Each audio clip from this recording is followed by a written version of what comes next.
We'll put them up at the very last portion of the show if it's something that you want to take a look at, and we can make recommendations at that time. But this is part of the show that I get excited about, is because we are going to bring animals in. Yes, we are.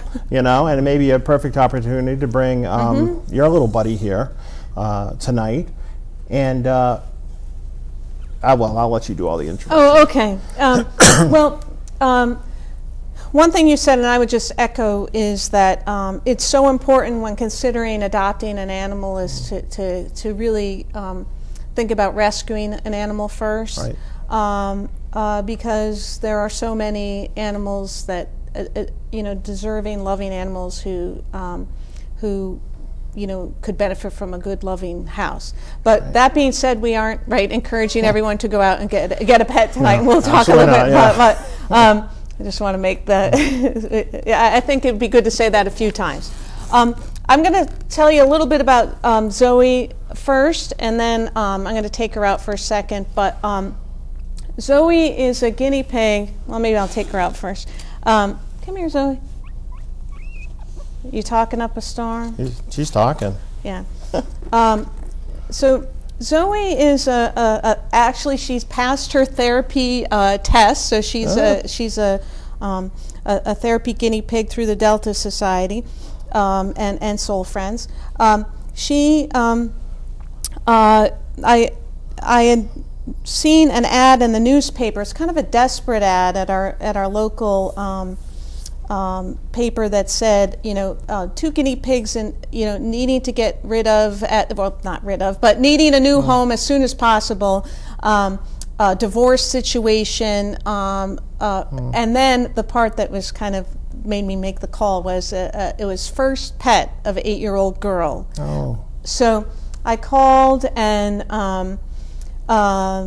you know, they came with their cage and everything. So I went to pick up the girls, as the mom had called them, because she lives with her sister at our house as well.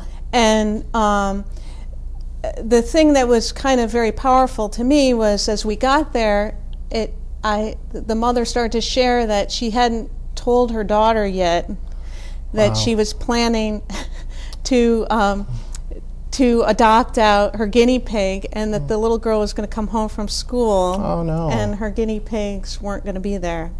Now, to me, that brought up the whole thing about how, you know, in a situation of loss, like divorce or the death of someone or changing of homes, like through foster care, I think as a society we tend to minimize the importance of that relationship for the child. Absolutely. And so for me, in order to comfortably leave the house, I said, well, if you could please share with her that she's going to become a guinea pig that does therapy work and then goes out to kids around the state and in our office to help them feel better.